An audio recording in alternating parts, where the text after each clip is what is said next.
March 2024, West Virginia legalizes raw milk with no strings attached via House Bill 4911, as long as the containers are clearly labeled as ungraded raw milk. Again, March 2024, USDA responds to public pushback, correcting dishonest legislation that allows imported meat and poultry to be marketed product of the USA. Yet again, in March 2024, judge removes the Pennsylvania Department of Agriculture's stranglehold on the Amish farmer, reestablishing Amos Miller's right to serve private members in 49 of 50 states. May 2024, the Louisiana raw milk bill passes the House with a vote of 95-0, and if passed by the Senate and signed into law, the bill will bring the U.S. down to just 5 states that prohibit the sale of raw milk, down from 25 states in 2006. Enacted in 2017 and revised in 2023, Maine Food Sovereignty Act cites that local food producers in communities with food sovereignty laws are to remain exempt from state licensing and inspection of food produced, sold, and consumed locally.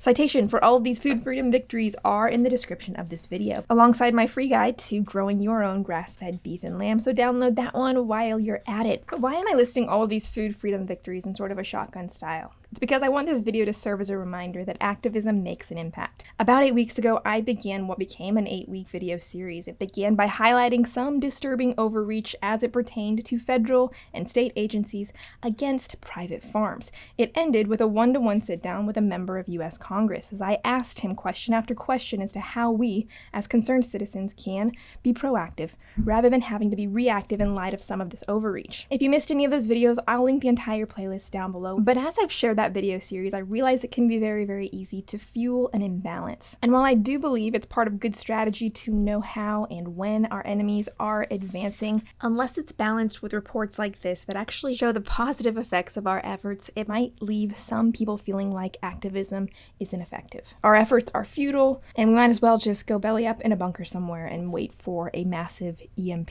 attack. And I know this because while a majority of my comment section is filled with people who are excited to be doing what they're doing and living life on the defense, I started getting comments from people who were encouraging me to go build an armored ark, possibly even give up my efforts because at maximum we have a year before the world's on fire, and someone even went so far as to suggest that I not get married and bring more children into this world because they will have no inheritance besides microchips in their forehead, which I thought was kind of rude. How do you feel if somebody said that to you? I'm offended for my yet-to-be-born children.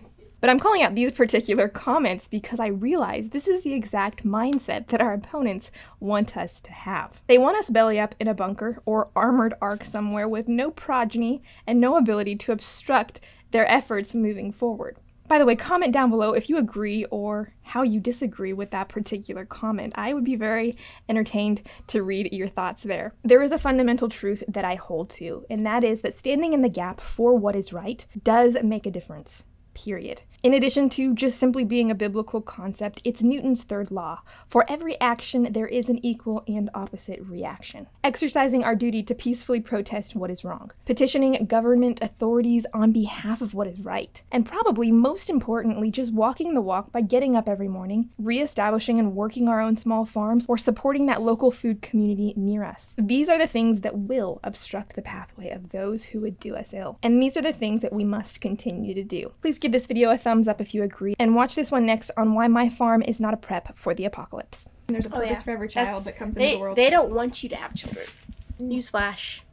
Because children grow up to be adults who have impact on society. Oh, that's powerful.